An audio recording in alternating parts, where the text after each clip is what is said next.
topic of immigration, I just want to state that I think immigration is one of the most important factors in determining if America does have a dream, because people make reasonable, conscious decisions every day to better their lives and to better their lives of their children. So if people are coming here in mass droves in numerous amounts, then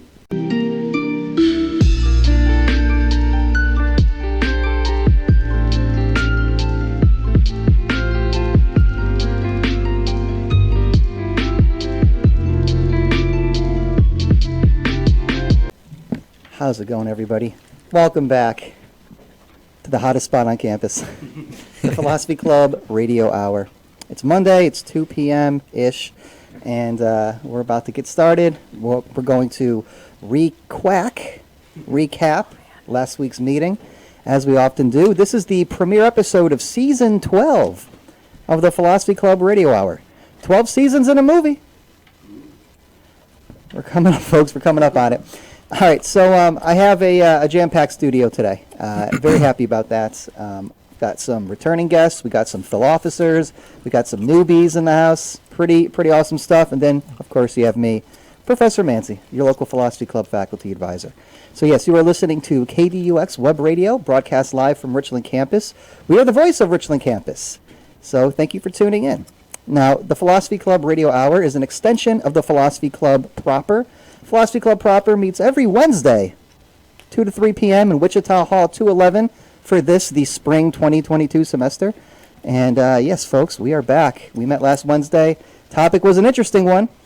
Look at Kelson trying to get in the shot. Topic was an interesting one. Girls for the girls. It was the American Dream. First time a Philosophy Club that I've been a part of, either as a student or an advisor. First time they ever tackled that topic, and I thought it went really well. I thought it was a really interesting conversation. So yeah, before we get started, I guess we can go ahead and introduce the crew. We'll start all the way in the back, in the red room. You've been red-pilled. We'll start with you, Natty. Oh, you're gonna start with me? Yep. All right. Hey, how's it going, everybody? My name is Natty. I'm so glad that we got 2 new people, and I'm so glad that I see you all again. And it's great. We're gonna talk about American Dream, and I'm so excited just to talk about it. Absolutely. All right. Well, that'll do it for introductions, folks. Now, who do we got next? See you next time. Who do we got to Natty's right? RACI. What?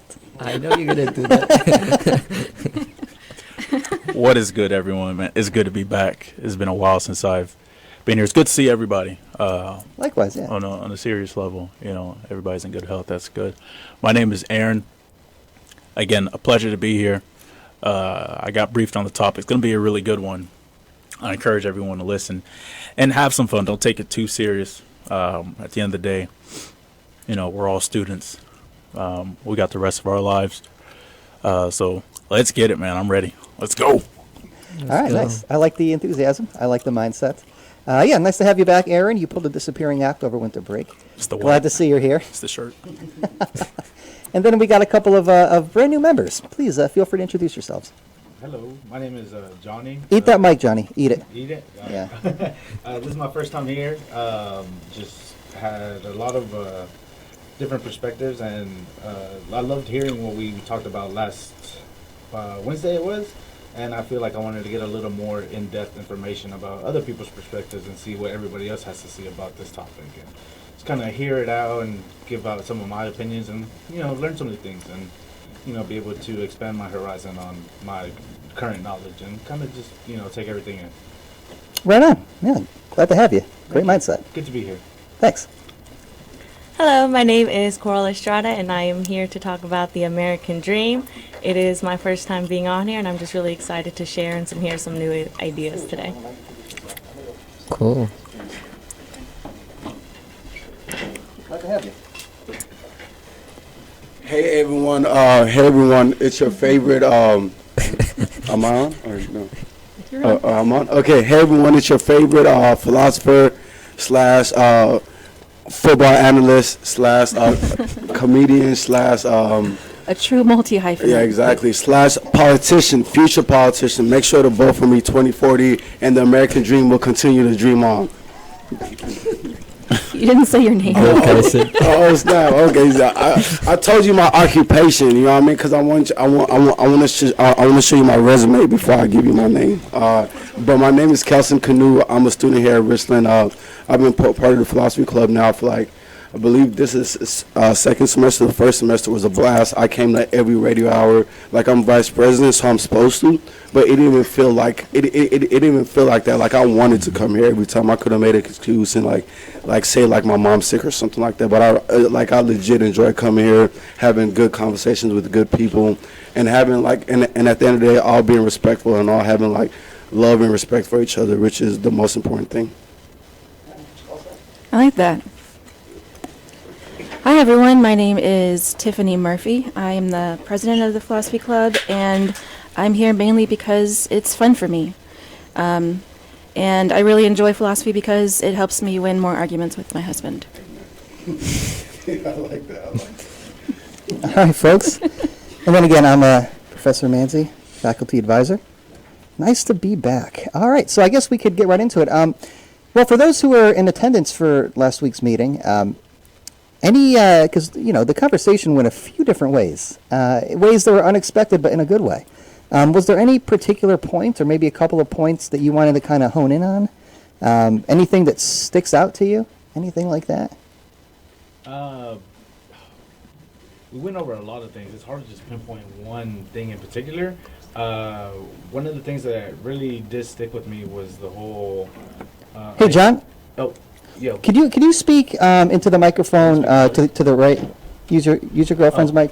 Is this better? Yeah, that's wow, much much better. better. Yeah. Okay. That mic's dead for some reason. All right, cool. So there was a lot of things that kind of came out, and a lot of different things that I've honestly never really thought about. But one of the main things that did stick out to me was the whole idea of the American dream.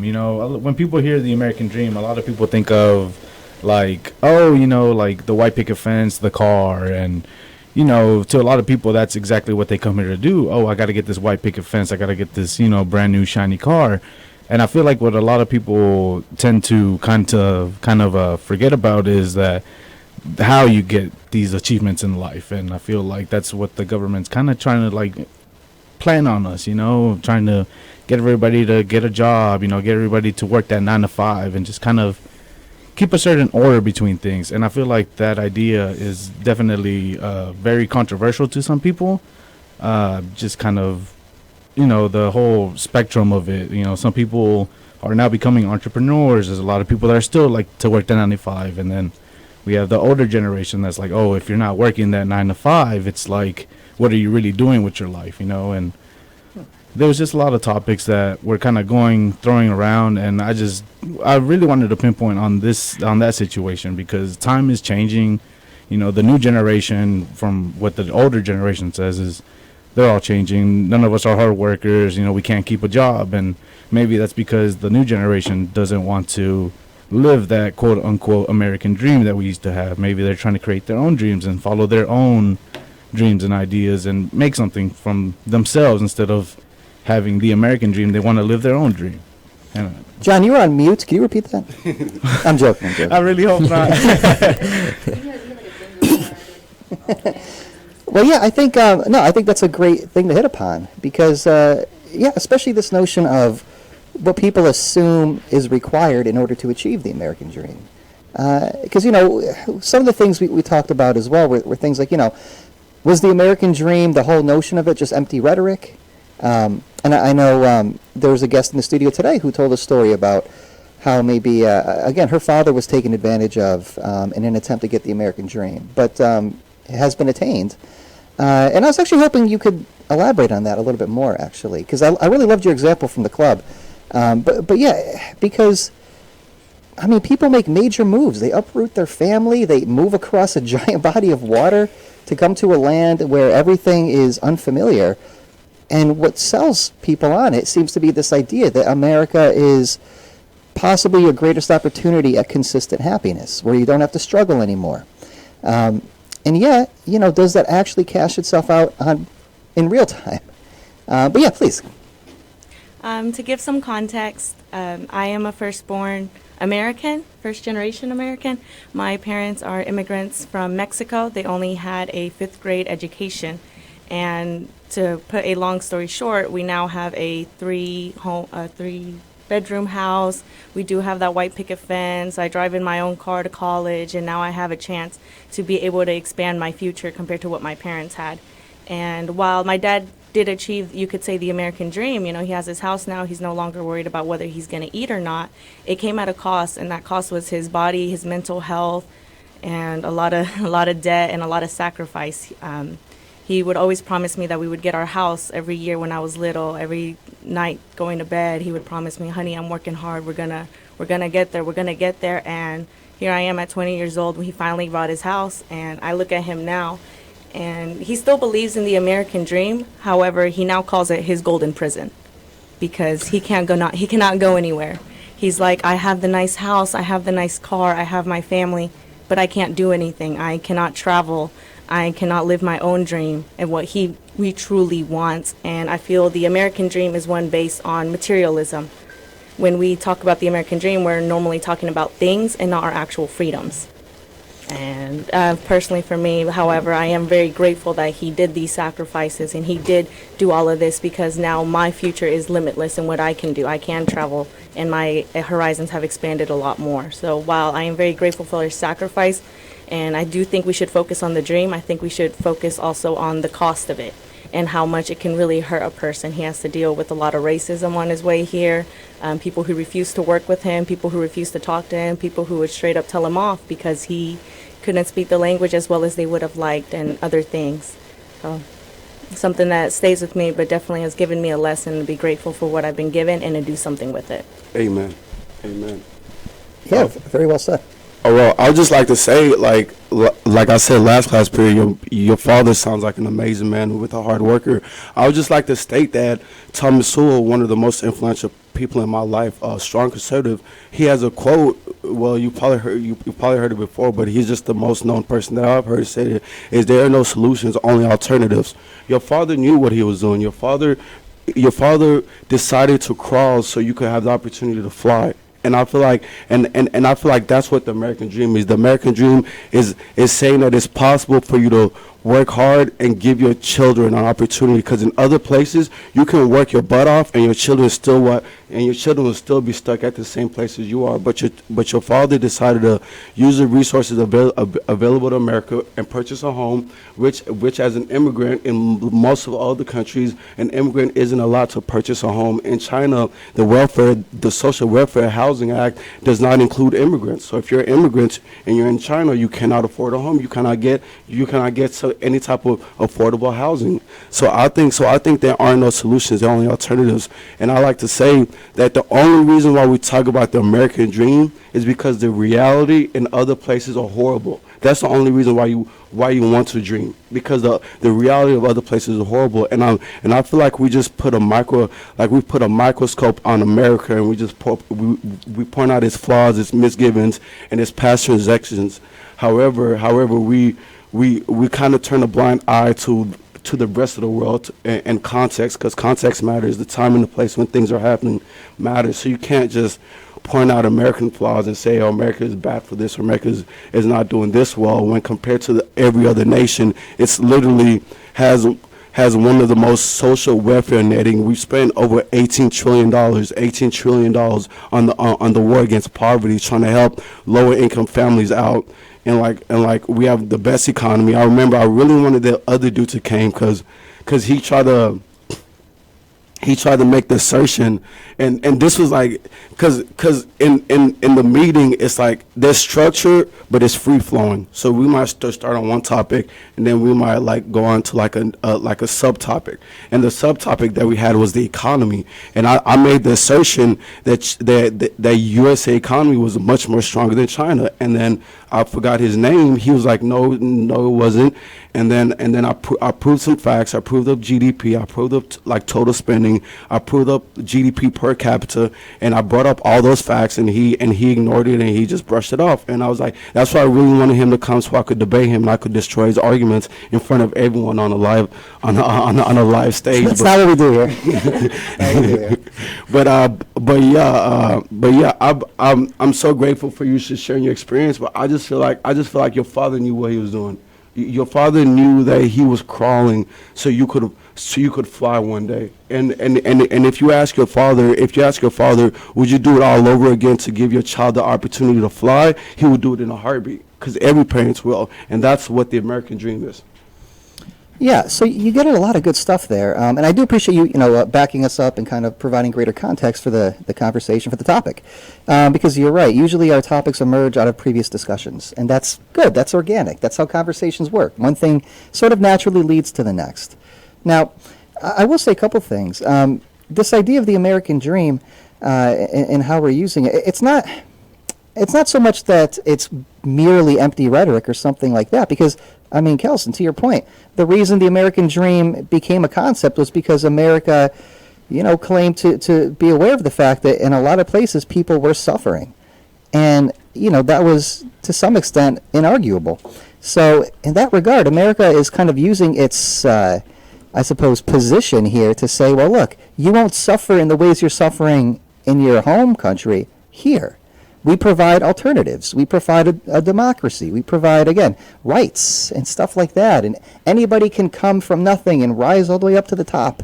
That's the sort of stuff America preached. Now, keeping that in mind, I mean, I guess this is the question. To what extent are immigrants who come here as informed as maybe they could be about the real opportunities in America? And I say could be because it seems like, especially back then, when this notion of the American dream first became something that everybody was talking about, throughout many places, the idea seemed to be that, well, if you come here, you will have these opportunities, but you're still going to have to work for it.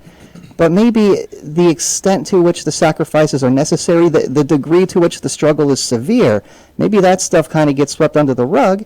Or also, to your point, Kelson, maybe those are all worthwhile sacrifices because the alternative they know to be nightmarish. And here it seems like they have at least another chance, another shot. Now, having said that, again, we can't necessarily be completely naive either. There are a lot of ways in which you can argue that America lets down its citizens in terms of its rhetoric for the American dream. And I like the example that you provided. But also, yeah, I mean, it does seem almost something like a success story. Now, granted, I'm sure your father endured a lot. Rags to riches. Yeah, but in a certain sense, that's kind of the embodiment of the American dream. So maybe another way to put it might be this. Maybe the crux of the American dream is about the next generation. It's about saying, hey, you're going to be raised in this place.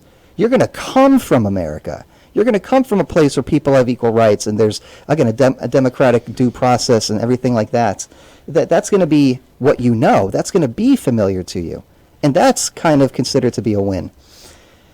But at the same time, again, does that therefore allow America to be able to sort of preach this rhetoric even after the point where it's going to be tough to deliver for every single person?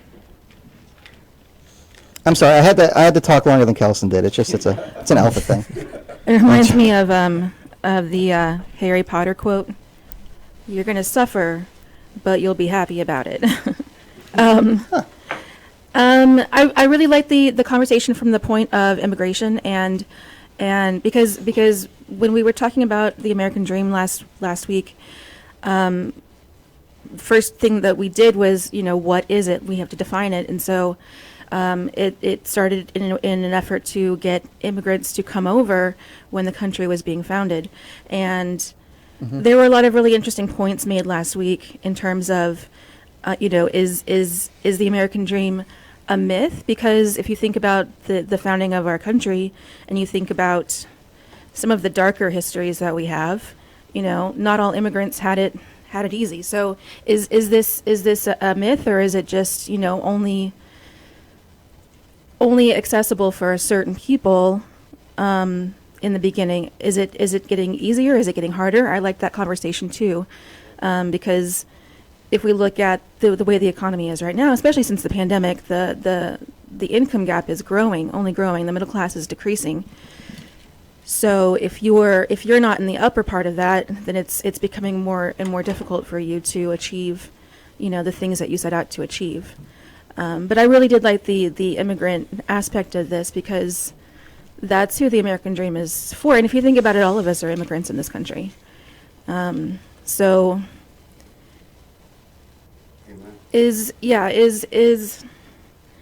is the American dream a reality is the question, because it seems like it was just created for the founders of the country, which were, the upper class white men, and not for, the slaves that were brought over, or, oppressed minorities or women, or it's just so much harder for those people to achieve the American dream.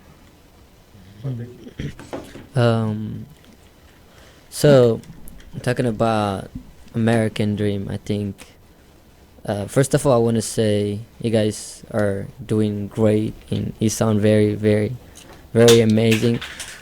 So, Thank you. not you. Cut his mic. So, when you talk about American dream, I'm an immigrant. I just came to America 2 years ago, and when I was back home, you hear a lot of things about America, like. You think that America is like heaven, like, they told you like the American dream is so big, like you can imagine if you came to America, it's just like living in a heaven, like not doing anything. You just get the money or just do the work, easy work, and it's just easy life. You think about it, and when I came here, things are not like that. I just knew that racism is. I didn't know that there was a racism or something back when I was in my country. I just figured out there is a racism called something in America. And like when you see the work, like how the 9-5, like you mentioned, how it goes, and like if you see the system like deeply, no, America is not heaven. You will say that. I've been saying that for almost 2 years, but like Carlson said, is when you see, it seems like there is hell, or it seems like it is not good that we're not living the American dream. But if you compare it to another countries, to the world, it's just amazing how America is different from another countries, like from China, from Africa, from every country of it. The good thing is, like, you can't see that if you just born and live here. Wait, I have a question, Nadia, and I don't mean to interrupt you, but Yeah. I just want you to be more specific and different. Cause you said America is different from Africa and China. Are you saying it's different in a good way, or it's different in a negative way? In a good way. Okay. It seems it's different that in a bad way, but it is totally so different in a good way. Like in every situation, like from capital, from freedom, from democracy, from just in everything. I mean, there is fraud in every system. They could be racism, or they could be. It seems that the system is working for a white man. Those could be like some challenges, but just when you see it like from here, it's just American dream is real, and it is amazing. So I think American dream is real, and American dream is great. Okay. You're gonna go. I just want to say, Nadia, I think you make some really great points. And since we're on the topic of immigration, I just want to state that I think immigration is one of the most important factors in determining if America does have a dream. Because people make reasonable, conscious decisions every day to better their lives and to better their lives of their children. So if people are coming here in mass droves in numerous amounts, then that should tell you that there's something that they want to find. You know what I mean? Parents are coming here. Parents are coming here, like Professor Manzi said, crossing oceans, crossing rivers, crossing deserts, just so their child can have a piece of America. That in itself should tell you that there's something special about America. And then I just want to say this, and I said this earlier. I will never make the claim that America is perfect. We all know that America was perfect. There was once a time when people like me and Aaron were slaves, and we were considered like 3/5 of man. That's true. That's real. There was in the 1930s there were redlining laws that told black people to stay in a certain area. All those things are true. I am an objective historian. I will point out when America when America has flaws, and I will point it out because I am objective and I plan to be objective. However, now you can't. The context have changed. Context is the setting and the time. The settings and the time have changed. You know what I mean? There's no more redlining laws. There's no more this laws that stop you from anything. If anything, there are more laws that help lower class people. Now with FHA loan, people are talking about it's extremely hard to get a loan. There's an FHA loan, which is backed by the Federal Housing Administration. So instead of putting down 20% for a conventional loan, you put down 3.5%. 20% of a $100,000 home, that's $20K. That's a lot of freaking money. But $3K on a $100,000 home, your iPhone costs $700. You know what I mean? And I'm not and I'm not saying raising $3K is easy. I'm not saying that at all. But I'm just saying, like I said earlier, there are no solutions, only alternatives. And I like what you said earlier, Nadi. You said you thought America was a haven. You said you thought America would. You just come here and they'll give you and they'll give you whatever you want, and you won't have to struggle. And I'll just ask one simple question: when and where has that ever been true? Was it true when we were cavemen? Is it true in China? Is it true in Africa? Where is it true? And why would you hold America to this high expectation standard that you don't hold other countries to? I think because America's saying it can deliver in those terms. Well, again, maybe not necessarily, but that's the message that immigrants are getting. So the question can become, well, at a certain point, are immigrants being exploited? So remember about the 5 my FIFO goes, I'm sorry, not the 5, that's the sequel, the 5 An American Tale, which after our conversation on Wednesday, I went back and watched some of it, and it's probably one of the best movies I've ever seen. I know it's animated, but it has a reputation for being the saddest cartoon movie like ever created. Even more so than Bambi. Have you ever seen Bambi? Oh, that's so sad. That's pretty sad. This movie's, it's a tearjerker, but again, it's a tearjerker because it's about a mouse sort of realizing, oh, there are cats in America, and the roads aren't paved with cheese. So yeah, shout out 5 An American Tale about a Russian Jewish mouse.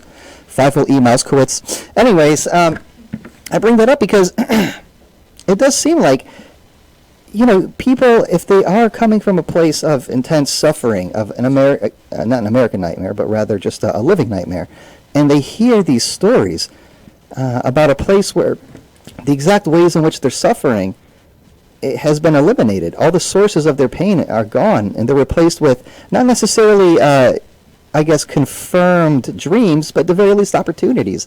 And then they get here and they move everything, and they realize, well, no, it's going to take a lot more suffering. It's not gonna be overnight. And I mean, to your point, Kelson, perhaps people are naive if they think something like that. But if they hear it over and over and over again, and the American dream becomes sort of like their sustenance that they need to sort of nourish themselves to get through the struggle until they can relocate, sometimes one family member at a time, only to come here and struggle in ways that aren't the same but equally tough. I mean, they could have struggled without ever leaving where they're from. You know what I'm saying? So you can argue maybe the nature of the struggle to achieve the American dream is, I guess in some ways maybe not as tough as a struggle as whatever it was that they were coming from. But at the same time, it is clear that if nothing else, the American dream is something that isn't guaranteed, but perhaps the opportunity is. Or maybe right there we can argue with that as well, which is what I think, again, Tiffany was getting at. That it's not even a possibility for people, for some people. But that seems to have been corrected. And it still requires greater correcting, of course. So let me ask you this. Do you think it's possible for... do you think it's possible for Americans to not be able to achieve the American dream? I think it is. I think if you're born into a certain situation, it can be, I mean, it can be possible, but definitely not probable. I think there's maybe a 1% chance that you can. I mean, think about poverty. So we talked about this last week. I was raised in a situation of poverty, and recently I read that only 4% of people ever make it out of poverty. That's a wild number to me. Only 4% of people. So that alone tells you that, yes, there are a lot of Americans that cannot achieve the American dream of, of basically just working hard and achieving your goals of, owning a home, having a successful career, those types of things. Okay, yeah, and I think that's a great response. And I only phrase it in that way. Man, my levels are Good point, blasted. Tiffany, good point. I only phrase it in that way because, is it really the American dream if you're born here and you just, don't end up having the life that you were striving for? Is that a failure of the American dream? Or to call it an American dream, maybe that suggests that it's specifically from the perspective of somebody who was once a foreigner, once an outsider, looking in. So the term American dream might imply, hey, this is from the perspective of somebody who was not here, but coming from elsewhere. So, I mean, if you're born and raised in America, and you're born and raised with the white picket fence and the house and stuff like that, and you went around to see your parents struggle, and then, unfortunately, for whatever reason, you aren't able to make your dreams come true. You don't get your own white picket fence in your own house, for whatever the case may be. Pick your version of the American dream. Is that really like equivalent to saying, you heard about this wonderful place and how amazing it is, and then you got here and perhaps your expectations had to be modified, versus somebody who is a native and comes from here and this is their whole context, this is their framework, and then they say, well, no, America is not letting me achieve my dreams. I don't think it's deception in the same way. Do you know what I'm saying? Mm-hmm. I think it's different. I think the term American dream kind of only applies to people who are not in America, and they're coming here to find basically freedom. If I may just to give We're actually out of time. Thanks for tuning in. No, go for it. if I may, I was very blessed to go to a very diverse school. I had friends who were white Americans but were extremely poor, and they found themselves having a lot of struggles with what their future was going to be once graduating high school and their adult lives going on. I had friends who were born in Mexico, however, they were brought here as children, meaning they had no say in the decision and are now stuck in a country where they don't have any papers, they don't have anything to their name. However, they are as American as can be, in the sense they were born and raised as many other Americans. They are American as far as everything that they know of. All they know is this country. And me, who has been brought up by people from a different country, but raised here, so given two different ideas and ideologies. And I have friends, like I said, who are born and raised here. They have everything here, meaning they got their schooling, they have their college, they have their home, and they have their work within a 1-minute drive from their house. And they are a blessed American, blue-eyed, blonde, everything going for them. However, they were from a family in poverty with drug addicts and a lot of things that will definitely bring you down. And, being friends with this person for a long time, we definitely would compare and contrast our struggles. Whereas I would tell them, like, you have everything right there. You have everything right there for you to succeed and to grow. However, this person who was not, in my opinion, did not get exposed to those same sacrifices as maybe me seeing my parent. They one time came from work with their arm broken, bleeding. And he drove all the way home because it was too expensive to call an ambulance. Wow. So needless to say, I would see what my dad would go through, and I'm like, school's hard. Being an American's hard. Doing all these things is hard. But it's not going to be harder than me having to sit with a broken arm, not being able to call the ambulance because it's too expensive and I don't want to be reported hard. Yeah. So I just think it's just a very difference in struggles. And whenever you are exposed to certain things, like those things stay with you. So then now whenever I do feel like I come across hard things, I think about what my parents came across And I'm like, oh, if they can do that, I'm their child. I'm doing this. Whereas for them, you know, when they were also growing up in poverty and a similar struggle, they were not exposed to those things. Meaning when they come across hard things, it's more of a mentality, how am I supposed to do this if it's hard? So I don't know if that answers, you know, this question, but I just wanted to show a few different points of views from people who really wanted to go through that door and are willing to fight like hell going through that door, Yeah. people that are given chance to that door, but maybe because of their past experience aren't ready for it, and then people like my friends who don't have papers but are as American as can be, who they can't even get a job. So they're, you know, they're my age, but instead of going to college and getting an actual job, they're cleaning houses and building American houses. So I just think it'd be interesting to really think of this same topic, but from those three different point of views. Great point. Good Yeah. point. Yeah, can I follow up question on that? Do you think, and again, I don't know if you have one or not, but do you think your version of the American dream is the same that your father had? Or do you think that maybe... No, not one bit. Okay. Interesting. Forgot who, but somebody, I think it was you. He brought up the fact of different versions of American Dream, and my version of the American Dream is me with a tiny house. When I mean tiny, I mean those tiny little The mobile tiny houses. homes, yeah. Yes, sir. A mobile home. Yes, sir. I want a Sorry, tiny, yeah. cute mobile home with my little plot of land and a lot of dogs. And I just want to live my life helping people out in ways that I can. Sounds nice. Needless to say, that is not the future my dad envisioned for me. That's not the future that he crossed rivers, mountains, and almost died for. Yeah. So it is a little difficult having to explain to him who, you know, fought arm and leg to get this beautiful house, to get these nice cars, to buy me these nice things, and for me to look at them and be like, I'm glad that this is what you wanted. This is not what brings me happiness. For me, happiness isn't in those material things, isn't in the money. It's in being able to be free and do what I want and to bring happiness to other people along with myself. So yeah, I would agree that the American dream applies very differently depending on your perspective and what you have at the beginning. Yeah, and I love how you hit on that idea of having to try to explain that to those who brought you here, who raised you. Because, yeah, I mean, you might be like, welcome to my tiny home, Dad. And your dad might be like, this is what you want? This? Adios, mijos.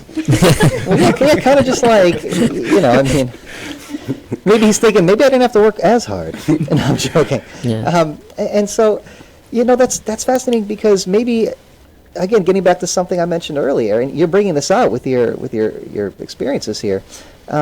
Maybe the American dream really isn't so much, I suppose, achieving a particular thing, but to your point, it's about realizing I have the freedom to decide what my dream is.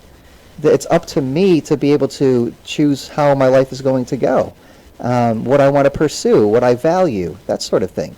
Maybe that's the American dream, but again, that is a very American democratic approach to life that not a lot of cultures and not a lot of societies, historically especially, share. But because here's what I find from a professor's perspective. I have a lot of first-generation students, a ton of them. And, you know, many, if not all of them, are extremely motivated. And sometimes, you know, they'll come to my office and they'll talk to me. And, you know, they'll be like very intent on getting A's on every assignment, a 5-point assignment to a 200-point assignment, and everything. And, you know, it's, as a professor, you're like, oh, this is pretty cool. Like, really taking it seriously. They're trying to figure out, you know, how to do well in the class, and they really want to understand the material. And then, you know, you talk to some of them, and they're just like, listen, they're just, what it is they're so aware of the sacrifices their parents made. And then their parents tell them, you know, in order to make good on what we've done for you, you got to become like a doctor. You got to become like a surgeon. You got to become like a business person. And it's like, and if you don't do that, then what was it all for? And that's a lot of pressure to put on somebody in their teens or early 20s. It's tremendous, but it's effective. Like these students are getting 4.0s. Yeah, one of But the at what most. cost?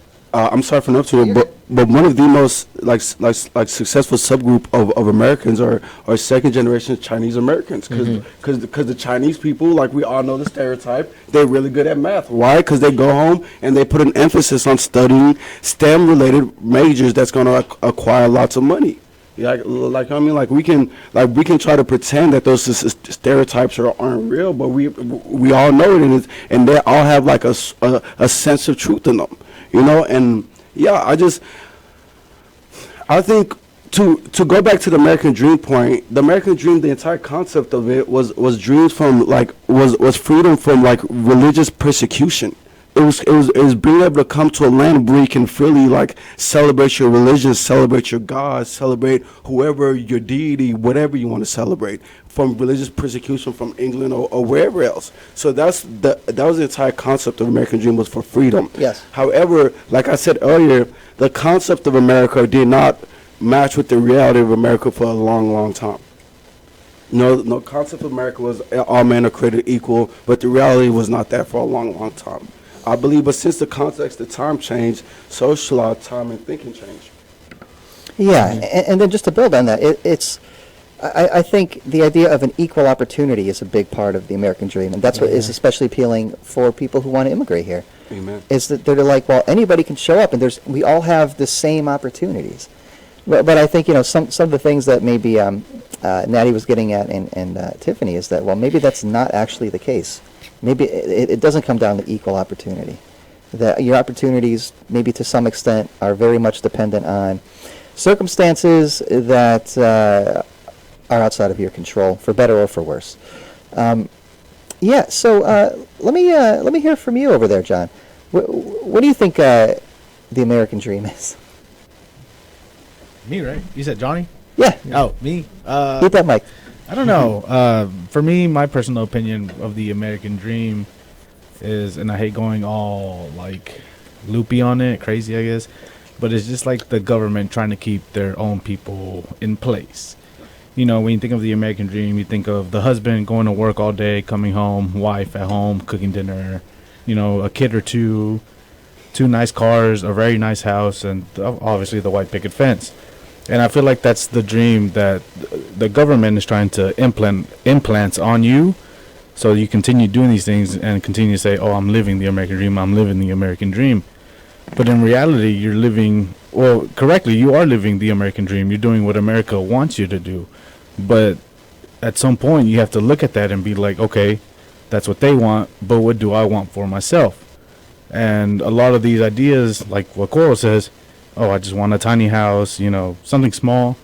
A lot of people will look at that and be like, that's silly. Like, why don't you want a mansion? Why don't you want the newest car? Why don't you want all this? It's like, what's wrong with a smaller house, smaller bills? What's wrong with an older car? It still runs as great as everything else. It's just, I feel like it's something implanted in our minds to kind of make sure that we're constantly in debt. Obviously, being in debt to the U.S. is one of, obviously, how they make their money. And I feel like that's something that they always try to convince us to do. It's like, oh, we want to do, you have to do this, you have to do this, you have to do this. But in reality, we are in America. We do have free will. We are able to do these free things.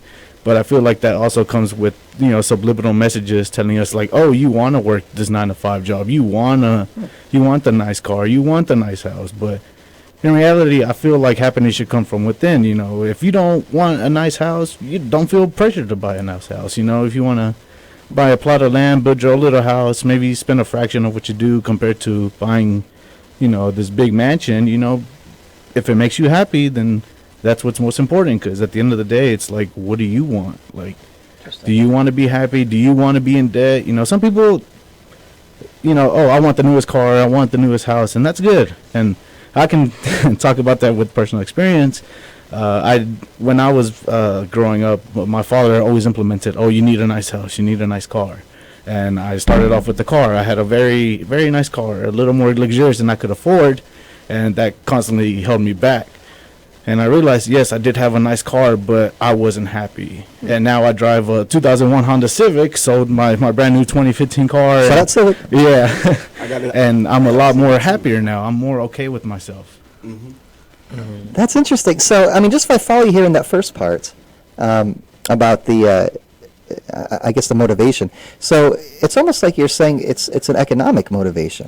So you kind of sell, like, the contemporary notion is that you sell people on this idea of the American dream in terms of, again, an abundance of quantity, which is to say that you have a lot of stuff and it's all nice and, everything you're buying at the grocery store is organic and you're using 7th generation paper towels and toilet paper, even though it doesn't feel good, but you can afford to do that. You're pumping your gas with the premium, even though nobody knows what it does, what the difference is. I'm joking. I'm sure some people do. But, I'm one of those people. I was kind of lost. yeah. Well, I mean, and so the idea is, yeah, come to America. Come be consumers here. Come add to our economy. Come add to everything. And spend. I mean, what was the encouragement around getting our stimulus checks during the pandemic and quarantine? And it's like, go out and spend this at local establishments. It wasn't save it. It was, let's generate. Let's be consumers as Americans. The American dream is to consume what you want, when you want, as often as you want. You might say that's maybe a new version of the American dream. We got the silent stoic over there. What's up, Aaron? What's good? So what are your thoughts on the American dream, man? Do you think if you had to describe the American dream, I suppose as it is nowadays, what would you say? Would you say that there is no such thing anymore? No, there is a such thing, and nowadays applies to really every age group's generation. Okay. Let me make my first point. And I wanted to listen in first because I wasn't here for the in-person meeting, so I wanted to hear everyone's perspective before I dialed in. Yeah, no, right on. So, I mean, look, and here we go. So, if you're an immigrant coming to America for the first time, generally speaking, your drive is going to be doses higher than the offspring that's born here. That's just the reality. Because if you're the first generation coming here for the first time, if you don't work, there's nowhere for you to lay your head down. You're screwed, bruh. It is what it is.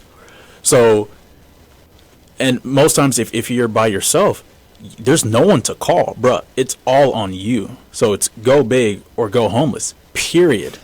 Right? So that's an instinctive animalistic drive to survive because you don't have a crutch.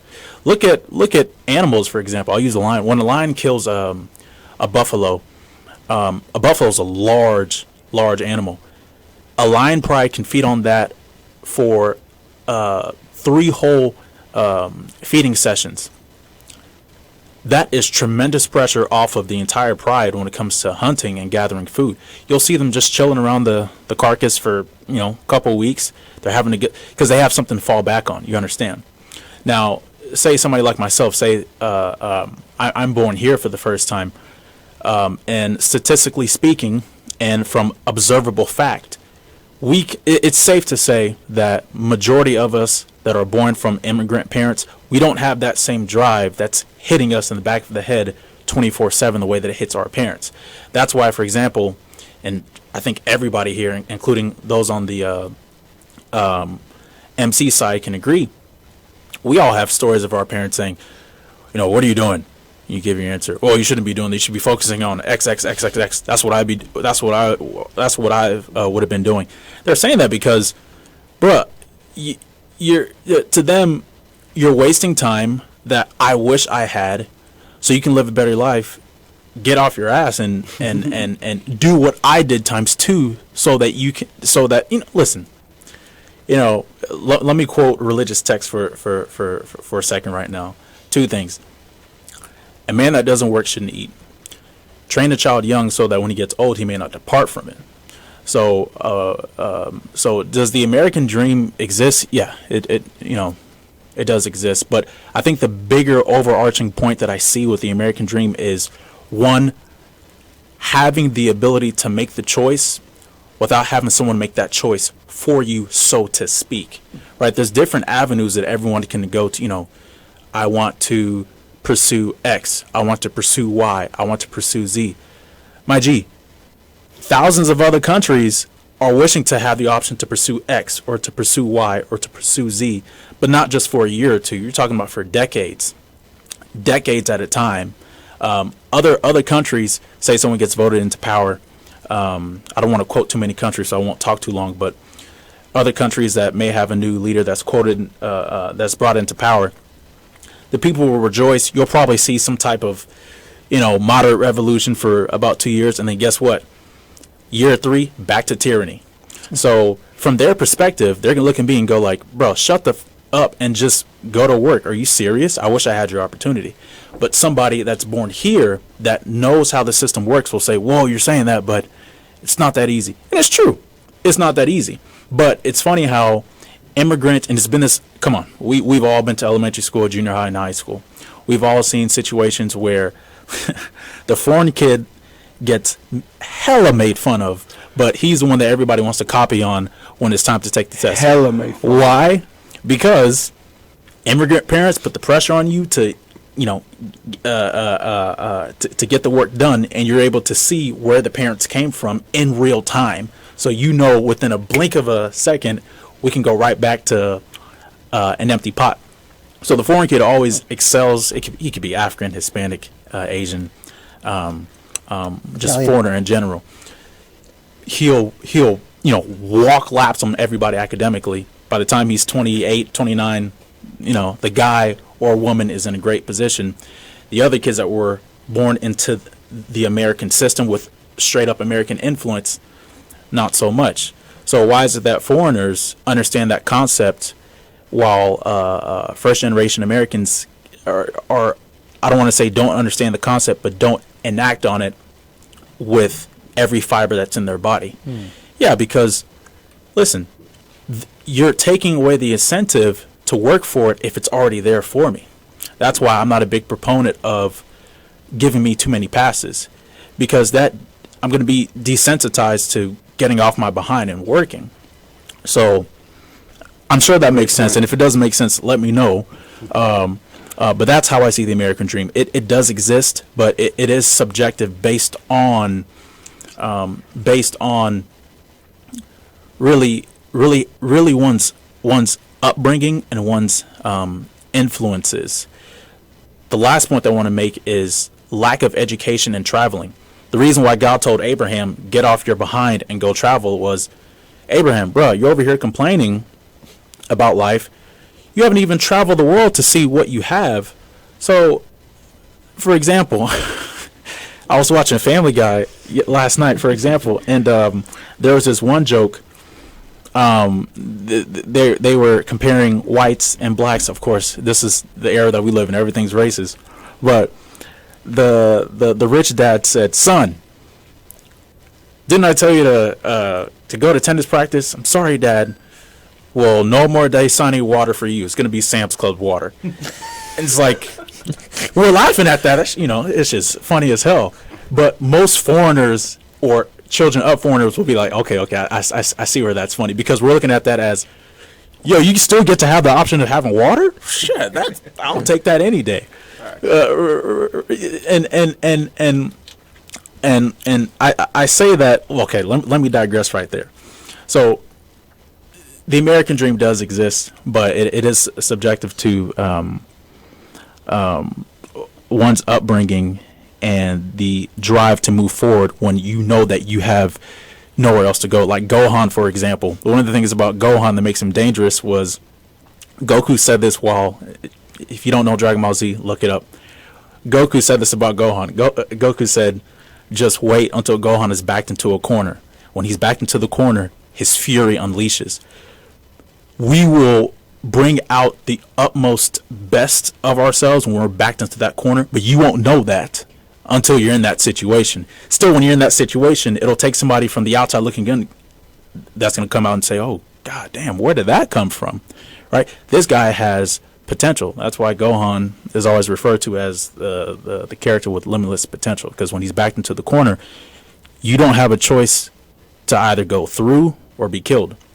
So that animal instinct comes in. So I just encourage everyone to do research on that and understand where you are, and do what you can to put yourself in positions where you can get the outcome that you want. Last point, then I'll shut the hell up. Last point. This is serious, eh? Oh, we stopped recording minutes ago. No, I'm joking. No, I plugged in the backup floppy disk, the one from 1980, the Xerox.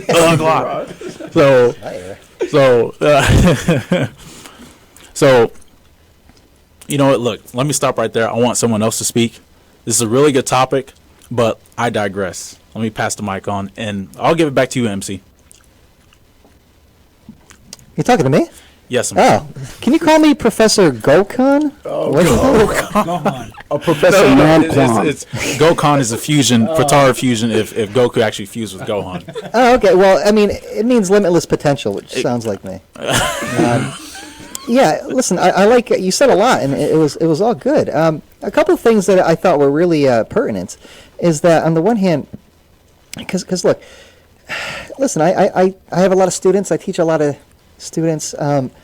Just because you come from a foreign place and you're like first generation and your parents put pressure on you, it doesn't mean you succeed.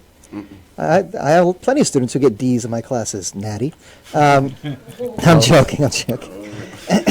But so yeah, I mean, it goes to another point that you made that I want to support.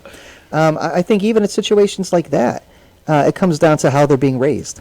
So yeah, they're being not entirely, but I think that's one significant factor, which is that yeah, I mean, if you and your family come here, and yeah, it's not what you thought it would be, and the obstacles seem insurmountable because they don't even seem clear. Like the process itself seems fuzzy.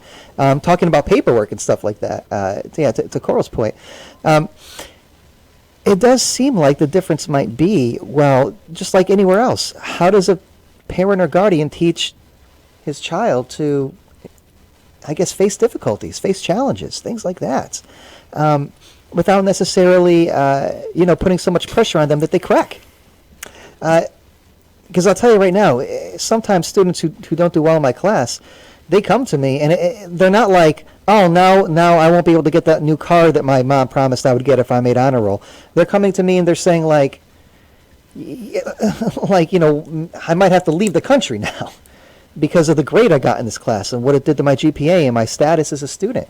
So there's a lot at stake. But it does seem like, on some level, I mean, I think back to the story of you and your father. I mean, your father's laying you down every night and telling you, hey, it's going to get better. It's going to get better. Things are tough, but it's going to get better. We're going to get there someday. I don't think everybody's hearing that from their immigrant mom or dad when they're laying down. I think they're hearing stuff like, we did this stuff so that you could go to a four-year university with scholarships and not have to take out student loans and plunge yourself to be in debt. We're doing this for you. So please, would you put down the Dragon Ball Z and pick up the whatever economics class book? You know what I'm saying? Stuff like that. And in a weird sense, when you're of a certain age, when you're an adolescent and then hitting your teens and late 20s, what does that do for your childhood? What becomes of it? You grow up a lot faster. Yeah, exactly. Yeah. A lot faster. All right, so we're approaching an hour here. We got about another 3-4 minutes to go. Went by quick, huh, folks? Mm-hmm. Yeah, this was really, really fun, honestly. Yeah, It was. I thought so. So I just have one question. Sure. So, what is the difference between like the new generation of American dream and the American dream? What is it? What is it that there is a? I don't see any difference between the American dream. Like, could you explain some of you like what is the difference? Let me go first because we got 3 minutes, and Sure. y'all know I love controversial topics. That's me. Can't cancel me even if you cancel me. So the dream hasn't died. What I sincerely believe with research and observable facts is the generational shift. Our generation, everyone born after about 1985 to present day, we're being told from the womb, you can have it all, you can have it all, you can have it all. There's assistance, there's assistance, there's assistance.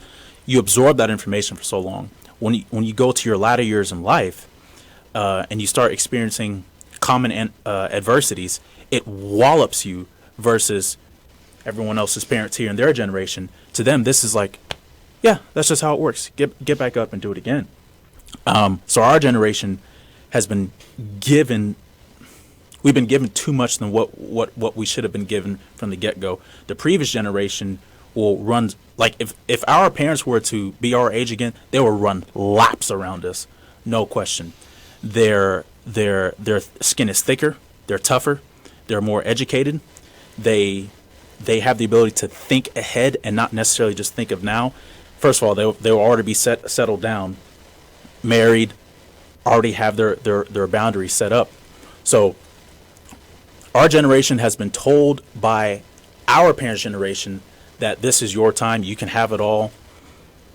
you won't have to work as hard. There is the assistance.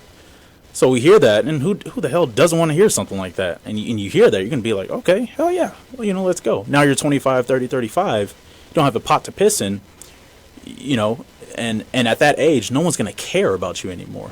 Not a single soul. That's just how it works. Not a single But soul. our parents' generation came from nothing, and their parents also came from nothing. Our parents' generation came from a standpoint where they were forced to live in reality 24/7. There's just no way around it.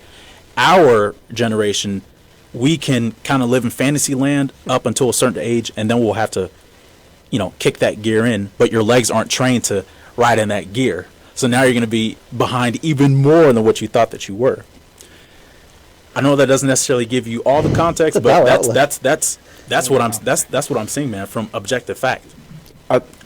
I think that made great points, and to what Professor Menzies said earlier, that there's lots of pressure, and I agree. There should be pressure on Right. you. Pressure either make diamonds or coal. Right. Choose. You know what I mean? You know what I mean? Like bro, my family came here from Africa, Sierra Leone. It was just my mom and 6 kids. Like, we're super religious and Christian, and then when I knew it was serious is when I saw her work during Christmas.